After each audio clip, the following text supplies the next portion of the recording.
Hi, this is Ari Koinuma speaking, and today I would like to share with you my experience with something that's really not good, a cubital tunnel syndrome that was coming onto my body recently in the last few months. Now, what I understand about cubital tunnel syndrome is that there's a nerve that's coming out of your neck and then running through your body and then running um, right where the funny bone is, on the in the underside of your elbow, and then going to your pinky and half of your ring fingers. So it's when you play your guitar, especially with your neck high like this, and then holding the guitar like this, um, then it's really easy to have the nerve that sort of rubs against this really narrow channel in your elbow that it has to pass through, and so it gets rubbed against the joint, and then it starts inflammation in your nerve, and then that's my understanding of the cubital tunnel syndrome.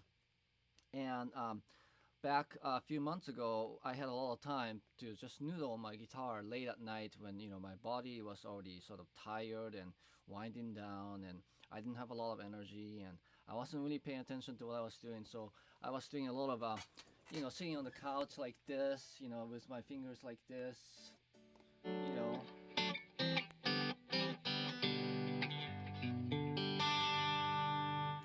and just noodling around, really not caring about what I was doing, and then doing a lot of just fast, finger, just uh, trying just fast licks here and there, and while I'm like surfing the internet or looking at something else.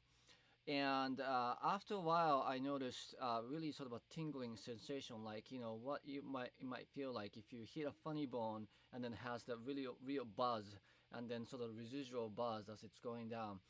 Well, it felt like I just hit the funny bone, and it was kind of going away, but it never really completely went away. And then when I do try to like play my acoustic guitar or try to play fast licks, then that feeling will get stronger, and sometimes I might get like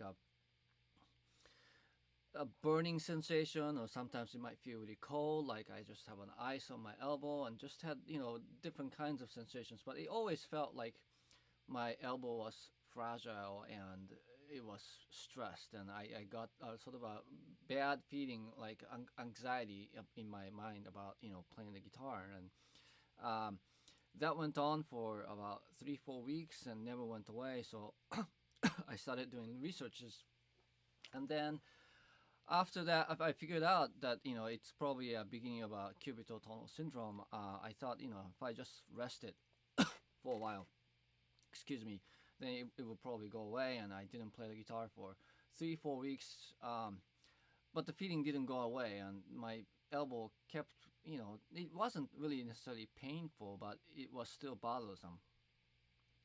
So I did more research, and I wanted to try some, milder self remedy that I can do easily before, I went to see a doctor or other professionals to try on more drastic solutions.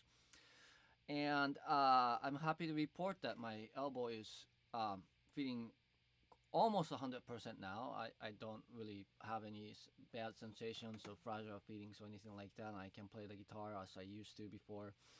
But it what I did was I tried four different things, and the first of which you already see is these long um, gloves that covers both my wrist and my elbow. At first, I just got an elbow pad, and then I tried to keep my elbow straight, but it still wasn't really improving the situation. But then when I got this, and then when when my hand was warm all the time, all the way to my wrist, not my fingertips, but it just covers all the ground, and then my elbow too. I just really made a good feeling in my hand when it was warm all the time.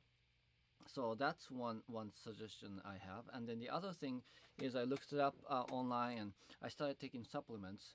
This is a vitamin B6, and then this is ginger.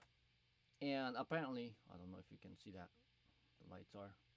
Anyway, it's a ginger supplement, and I read online through many places that these supplements are good for fighting inflammation in your nerves.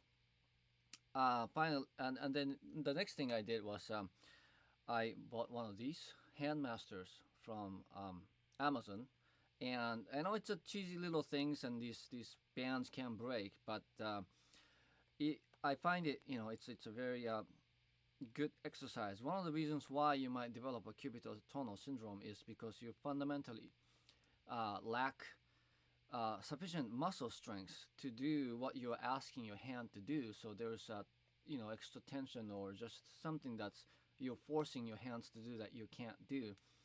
And then what's great about this is that not only guitarists tend to just focus on the pressing of the fingers, but this also trains your ability to be able to spread your fingers. See, that's a lot harder to me. And then when I do this sort of exercise, not a whole lot, but on daily basis, I already noticed that when I'm playing my guitar, I have more strength to you know hammer on my guitar, and then also spread my fingers, and then do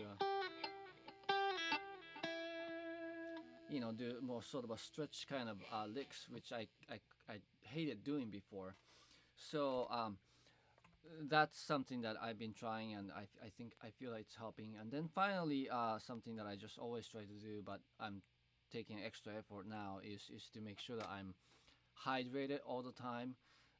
Because if you're dehydrated, your blood doesn't run to your limbs very well, and if you're cold and tense and not warmed up, and then you try to do these demanding things, that are not particularly natural for your body, then that's when things start to go wrong. Now, improvements were not immediate. Although when I put the gloves on and started doing exercises, I felt I had a good feeling in my mind. It just felt like this was going to really help me. And after about 3-4 weeks, it really made a difference, and I felt strong in my arm again, and that fragile feeling was gone. And although there was still a little, sometimes when I feel just a tinge of a bad feeling in my elbow, but mostly it's back to 100%. So I've been really happy with that, and I'm hoping that sharing this experience. I'm not a medical professional. But if it doesn't work for you, by all means, go see somebody who's professional, as I would have if this didn't work. But if these are some things that you can try before things get really worse or things get really serious, where you really need a professional assistance. So hopefully this is helpful to you, and that good luck dealing with your arm or elbow health issues. Thanks.